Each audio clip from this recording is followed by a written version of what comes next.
ಸಿಕ್ಕಿದೆ. ಮುಂದಕ್ಕೆ ನಮ್ಮ ಜೊತೆ ವೇದಿಕೆಯಲ್ಲಿ ಅಭ್ಯಾಗತರಾಗಿರುವರು ಡಾಕ್ಟರ್ ಮಂಜುನಾಥರವರು, ಆತ್ಮೀಯತೆಯ ಪ್ರೇಣಿಮೆಯೊಳಗೆ ಆಂತರ್ಯ ಮುಟ್ಟುವಂತಹ ಸಹೃದಯಿ, ಗೋವಿಂದಾಚಾರ್ಯರ ಆಂತರ್ಯ ಮುಟ್ಟಿದಂತಹ ಸಹೃದಯಿ ಇವತ್ತು ನಮ್ಮ ಜೊತೆ ಇದ್ದಾರೆ. ಮುಂದಿನ ಹೊತ್ತನ್ನು ನಮ್ಮ ಜೊತೆ ಅವರು ಕಳೀಲಿಕ್ಕಿದ್ದಾರೆ. ಶ್ರೀ ಗುರುಭ್ಯೋ ನಮಃ. ಹರಿ ಓಂ. ನಾನಾಶಾಸ್ತ್ರಾಂಧ ಸಂದರ್ಶಂ ವೇದಾಂತಾಬ್ಧಿ ಪ್ರದೇಶಿಕಂ ನಾರಾಯಣ ಸುತಂ ವಂದೇ ಗೋವಿಂದ ಗುರುಮಾದರಾತ್. ಅಸ್ತು ತೇಜಸ್ವಿನೋ ಧೀತಂ ಅಸ್ತು ಚ ಬ್ರಹ್ಮವರ್ಚಸಂ ಸಂಪಾದಯೇ ಮಹಿ ಸಹ ವೀರ್ಯಂ ಕೃಷೀಮಹಿ. ಶ್ರೀ ಗುರುಭ್ಯೋ ನಮಃ.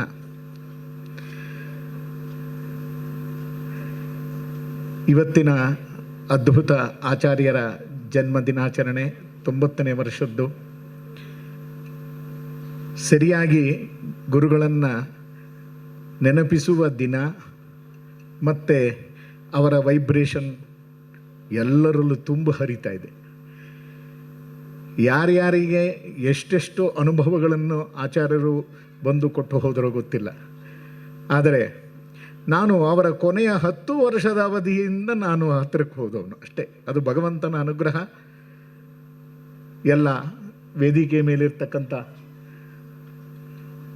ಅನುಭಾವಿಗಳಿಗೂ ಹಾಗೂ ವೇದಿಕೆ ಮುಂದೆ ಇರ್ತಕ್ಕಂಥ ಅನುಭಾವಿಗಳಿಗೂ ಶಿರಸಾಷ್ಟಾಂಗ ಪ್ರಣಾಮಗಳನ್ನು ಸಲ್ಲಿಸ್ತಾ, ನನ್ನ ಕೆಲವೊಂದು ಅನುಭವಗಳನ್ನು ಕೊನೆಯ 10 ವರ್ಷ 2010 ಡಿಸೆಂಬರ್ 26 ಅನಿಸುತ್ತೆ, ಆವಾಗಲೇ ಗುರುಗಳ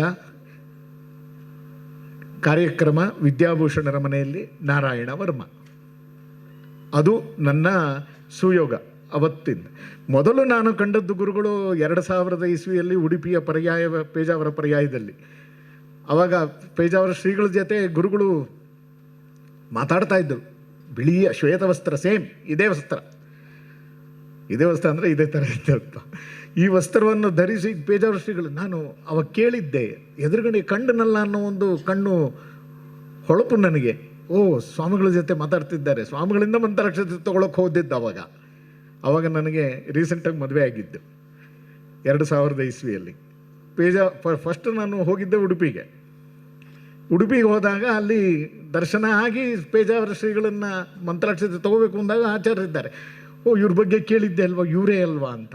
ಆಮೇಲೆ ನನಗೆ ಗೊತ್ತಾಯಿತು, ಓ ಅದೇ ಅವರೇ ಬನ್ನಂಜಿ ಗೋವಿಂದಾಚಾರ್ಯರು. ಆದರೆ ಅಲ್ಲಿಂದ ಇನ್ನೂ 10 ವರ್ಷ ಕಾಯಬೇಕಾಯ್ತು ಆ ಸಾಮೀಪ್ಯಕ್ಕೆ. ನಾರಾಯಣ ವರ್ಮ ವಿದ್ಯಾಭೂಷಣರ ಮನೆಯಲ್ಲಿ ಕಾರ್ಯಕ್ರಮ. ಆ ಒಂದು ಕಾರ್ಯಕ್ರಮದಿಂದ ಗುರುಗಳ ಅನುಗ್ರಹ ಅಂತ ಏನು ಹೇಳೋದು, ನಾವು ಎಷ್ಟು ಅನುಭವಿಸ್ತೀವೋ ಗೊತ್ತಿಲ್ಲ. ಯಾಕೆಂದರೆ ಬನ್ನಂಜಿಯವ್ರ ಬಗ್ಗೆ ನಿಮ್ಮ ಅನುಭವಗಳನ್ನ ಹಂಚಿಕೊಳ್ಳಿ ಅಂತ ವೀಣಾ ಅಕ್ಕ ಕೇಳಿದಾಗ ನನಗೊಂಥರ ಖುಷಿನೂ ಆಯಿತು, ಭಯನೂ ಆಯಿತು. ಅಯ್ಯೋ, ನಾನೆಲ್ಲಿ ಕೊನೆ ಲಾಸ್ಟ್ ಫ್ಯಾಗ್ ಎಂಡಲ್ಲಿ ನಾನು ಹೋದವನು, ನಂದೇನು ಅನುಭವ, ನಾನೇನು ಹೇಳಲಿ ಅಂತ. ಆದರೂ ನನ್ನ ಮೈ ಪುಳುಕಿತವಾಗುವಂತೆ ಈಗಲೂ ಕಂಪಿಸ್ತಾನೇ ಇರುತ್ತೆ ನನಗೆ. ಆಚಾರ್ಯರನ್ನು ನೆನೆಸ್ಕೊಂಡಾಗೆಲ್ಲ ನಿತ್ಯವೂ ನೆನೆಸ್ಕೋತೀವಿ. ಏಕೆಂದರೆ ಅಷ್ಟು ತೇಜಸ್ವಿನೋದೀತ ಇಲ್ಲದೆ ನಾವು ಮನೆಯಿಂದ ಹೊರಗಡೆ ಕಾಲೇ ಇಡೋದಿಲ್ಲ ಎಲ್ಲರೂ, ಎಷ್ಟೋ ಜನ, ನಾವೆಲ್ಲ ಎಲ್ಲ ಆಚಾರ್ಯ ಶಿಷ್ಯರು ಅಷ್ಟೆ. ಆ ನಾರಾಯಣ ವರ್ಮದಲ್ಲಿ ಗುರುಗಳನ್ನು ಮೊದಲನೇ ಬಾರಿ ಮಾತಾಡಿಸಿದ್ದು ನಾನು. ಯಾಕೆ ಅಂದಾಗ, ನಾನು ಆಯುರ್ವೇದ ವೈದ್ಯ ಅನ್ನೋ ಒಂದು ಹಿಂದೆ ಅಬ್ಜೆಕ್ಟಿವ್ ಇದೆ, ಡಾಕ್ಟರ್ ಅಂತ. ಸೊ ನಾನು ಗುರುಗಳ ಹತ್ರ ಅರಿಕೆ ಮಾಡಿಕೊಂಡೆ. ಅವಾಗ ವಿಷ್ಣು ಸಹಸ್ರನಾಮ ಗುರುಗಳೇ ಚರಕ ಸಂಹಿತೆಯಲ್ಲಿ ಹೇಳಿದ್ದಾನೆ, ಚರಕಾಚಾರ್ಯ ವಿಷ್ಣು ಸಹಸ್ರಮೂರ್ಧಾನಂ ಚರಾಚರಪತಿಂ ವಿಭಂ ಸ್ತುವನ್ ನಾಮ ಸಹಸ್ರೇಣ ಜ್ವರಾನ್ ಸರ್ವಾನ್ ಮೇಪಹುದೀನ್. ಹೌದು ಮಗು ಅಂತಂದರು.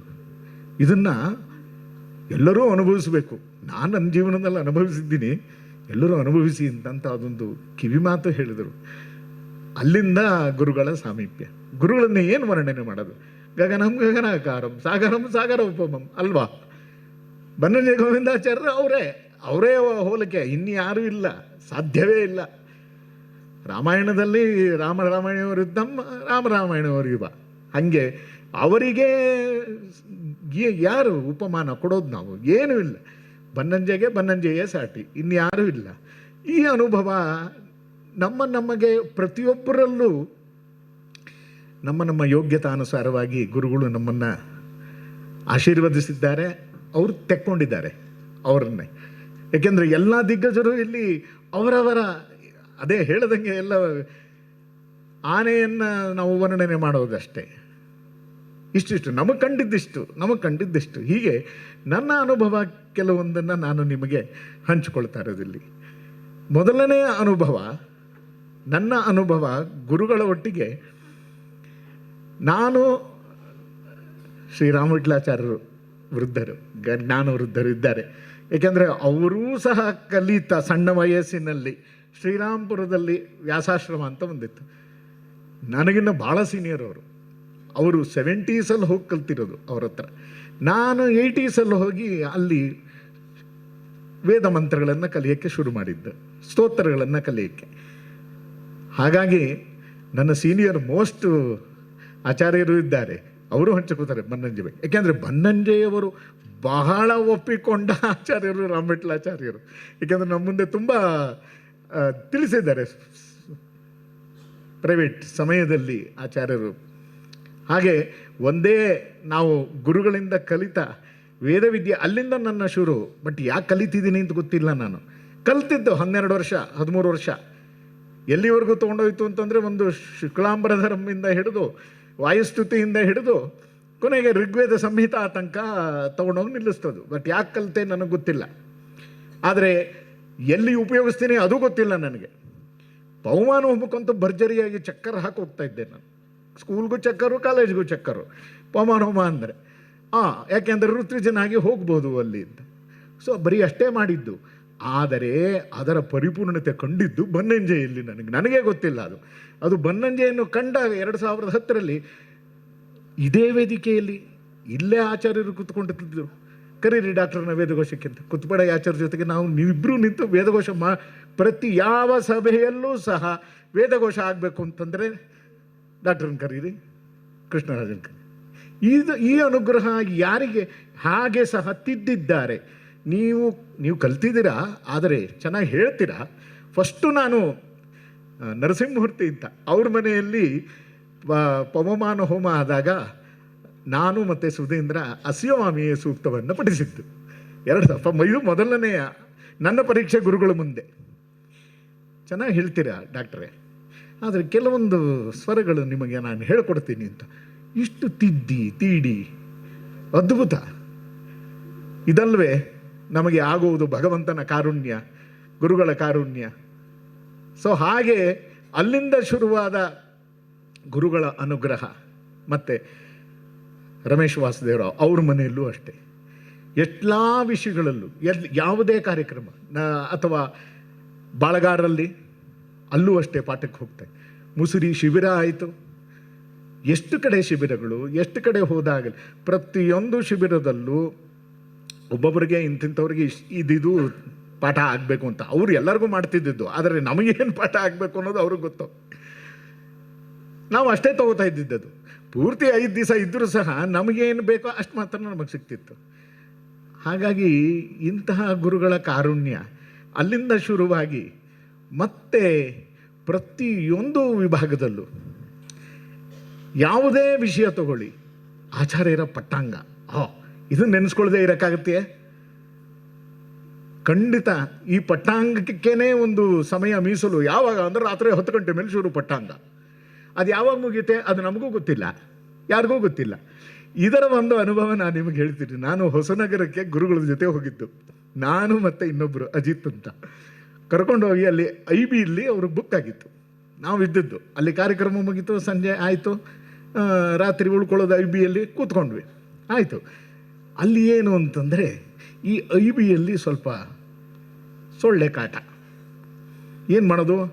ಸೊಳ್ಳೆ ಕಾಟ ಏನು ಮಾಡೋಕ್ಕಾಗಲ್ಲ. ಸರಿ, ಗುರುಗಳ ಮುಂದೆ ಕೂತ್ಕೊಂಡ್ವಿ, ಏನು ಮಾಡೋಕ್ಕಾಗಲಿಲ್ಲ. ಫ್ಯಾನ್ ಹಾಕಿದ್ವಿ ಜೋರಾಗೆ.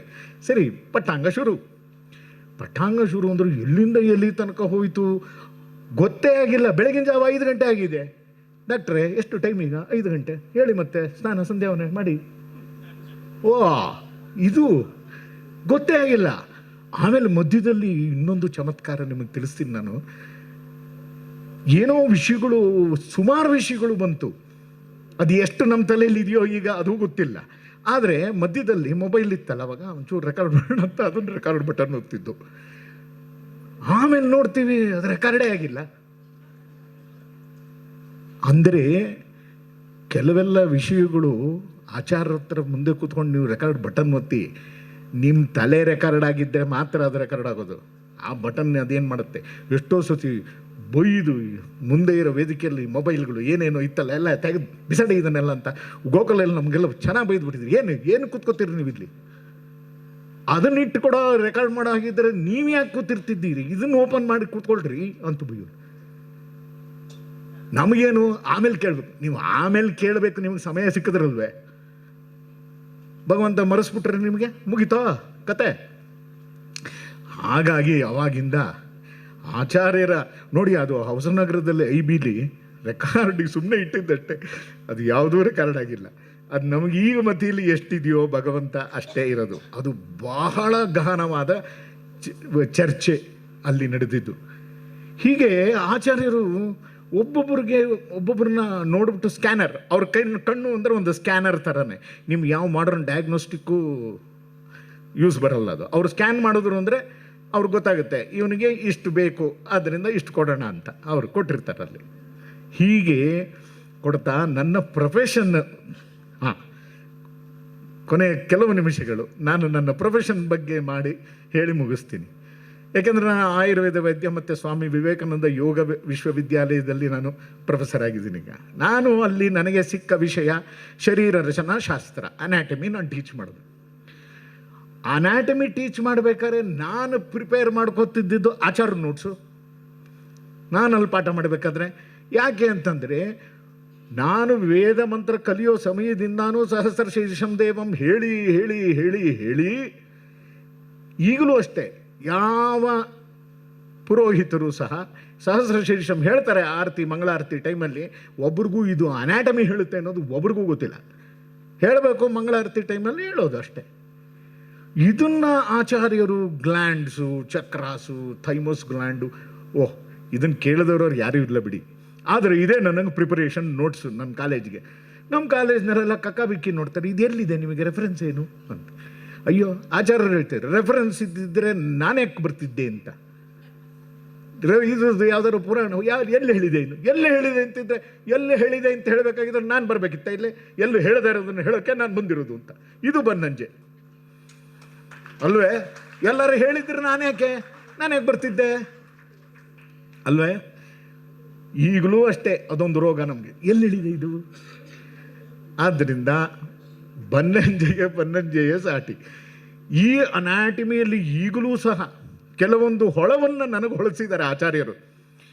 ಬರೀ ಕೇವಲ ಥೈಮಸ್ ಗ್ಲ್ಯಾಂಡ್ ಒಂದೇ ಅಲ್ಲ, ನಮ್ಮ ದೇಹದಲ್ಲಿ ಇರ್ತಕ್ಕಂಥ 24 ವರ್ಟಿಬ್ರೆ. ಯಾಕೆ 24 ವರ್ಟಿಬ್ರೆಯೇ ಓಪನ್ ಆಗಿರೋದು? ಸರ್ವೈಕಲ್ಲು, ಥೊರಾಸಿಕ್ಕು, ಲಂಬಾರು ಇವೇ ಸಪ್ರೇಟ್ ಆಗಿರೋದು. 24 ಯಾಕೆ ಅಂದರೆ 24 ತತ್ವಗಳು ಈ ಪ್ರಕೃತಿಯ ಸೃಷ್ಟಿಗೆ. ಸೊ ಅದು ಹೊರಗಿನ ಮ್ಯಾಕ್ರೋಕಾಸಮ್, ಇದು ಮೈಕ್ರೋಕಾಸಮ್, ಪಿಂಡಾಂಡ ಬ್ರಹ್ಮಾಂಡ. ಹಾಗೆ ನಮ್ಮ ದೇಹದಲ್ಲಿರ್ತಕ್ಕಂಥ 12 ರಿಬ್ಸು, 12 + 12 24. ಹೀಗೆ ಬರೀ ಥೈಮಸ್ ಗ್ಲ್ಯಾಂಡ್ ಒಂದೇ ಅಲ್ಲ, ಆಚಾರ್ಯರು ಒಳ ಕೂತು ಇನ್ನೂ ಬೇಕಾದಷ್ಟು ನಮಗೆ ಆವಿಷ್ಕಾರಗಳನ್ನು ನನಗೆ ಪ್ರೊಫೆಷನಲ್ಲಿ ಕೊಟ್ಟಿದ್ದಾರೆ. ಹಾಗಾಗಿ ಇಂಥ ಗುರು ಖಂಡಿತ. ನನಗೆ ಒಂದು ಶ್ಲೋಕ, ಇವರು ಜನ್ಮ ಜನ್ಮಾಂತರಕ್ಕೂ ನಮಗೆ ಗುರುವಾಗಿ ಬರಲಿ ಅಂತ. ಶ್ರೀಮಧ್ವ ಶಾಸ್ತ್ರ ಶ್ರವಣಂ ಮಮ ಸ್ಯಾತ್ ಅನಂತಕಾಲೇನ ಸುಪುಣ್ಯ ಹೇತು. ಆದ್ದರಿಂದ ಮಧ್ವಶಾಸ್ತ್ರ ನಾವು ಕಲಿಬೇಕು ಅಂದರೆ ನಮಗಿದೇ ಗುರುಗಳು ಬೇಕು. ಇದು ನನ್ನ ಅರಿಕೆ, ಇದು ನನ್ನ 10 ವರ್ಷದ ಅನುಭವದ ಕೆಲವು ತುಣುಕುಗಳನ್ನು ಮಾತ್ರ ತಮ್ಮಲ್ಲಿ ಹಂಚಿಕೊಂಡಿದ್ದೀನಿ. ದಯವಿಟ್ಟು ಏನಾದ್ರು ತಪ್ಪು ಅಥವಾ ಕಡಿಮೆ ಸರಿಯಾಗಿ ಹೇಳದೆ ಹೋಗಿದ್ದರೆ ಕ್ಷಮಿಸಿ. ಇದು ಅನುಭವದ ಮಾತು, ಅನುಭವದ ನಮ್ಮ ಆಡು ಭಾಷೆಯಲ್ಲೇ ಬರೋದಿದು. ಭಗವಂತ ಒಳಗು ಕೂತು ಆ ಗುರುಗಳೇ ನುಡಿಸಿದ್ದಾರೆ, ಎಲ್ಲರಿಗೂ ನುಡಿಸ್ತಾ ಇದ್ದಾರೆ. ಆದ್ದರಿಂದ ಎಲ್ಲರೂ ನೀವು ಅದನ್ನು ಬಾಚ್ಕೊಳ್ಳೋಕೆ ಬಂದಿದ್ದೀರಾ. ಎಲ್ಲರೂ ಕಣ್ಣು ಕಿವಿನ ಅಗಲವಾಗಿ ಇಟ್ಕೊಂಡು ಎಷ್ಟು ಬೇಕೋ ಅಷ್ಟು ಬಾಚಿಕೊಂಡು, ನಾಳೆಯಿಂದ ಏನು ಬಾಚಕ್ಕೇನೂ ಇಲ್ಲ. ಬೆಳಗ್ಗೆ 8 ಗಂಟೆಗೆ ಶುರು ಮಾಡ್ತೀವಿ, ಅಚ್ಯುತಾಯ ನಮಃ ಅನಂತಾಯ ನಮಃ ಗೋವಿಂದಾಯ ನಮಃ. ಅಲ್ಲಿ ಆದಂಥ ಅನುಭವ ಇವತ್ತು ಅದ್ಭುತ. ಇಂಥ ಅವಕಾಶನ 1 ವರ್ಷ ಸಹ ಎಲ್ಲ ಕಡೆ ಮಾಡಿ, ನಿಜ ವೀಣಾ ಅವರಿಗೂ ನಿಜವಾಗ್ಲೂ ಇದೊಂದು ದೊಡ್ಡ ಕೆಲಸ.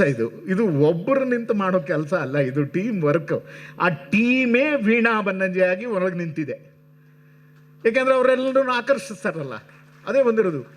Veena Bannanje is not one single, it's A team. ಹಾಗಾಗಿ ಆ ಟೀಮ್ ಆಚಾರ್ಯರ ನಮ್ಮ ಅನುಭವಕ್ಕೆ ಕಾರಣವಾಗಿ ಈಗಲೂ ಸಹ ನಾಳೆನೂ ಸಹ ಇದು ನಿರಂತರ ಮುಂದುವರಿತಾ ಇರಲಿ ಅಂತ ಹೇಳ್ತಾ ಗುರುಗಳಲ್ಲಿ ಸಾಷ್ಟಾಂಗ ಪ್ರಣಾಮಗಳನ್ನು ಸಲ್ಲಿಸ್ತಾ ನಿಮಗೂ ಎಲ್ಲ ನಮಸ್ಕಾರಗಳು. ಹರಿ ಓಂ ತತ್ಸತ್. ಧನ್ಯವಾದ.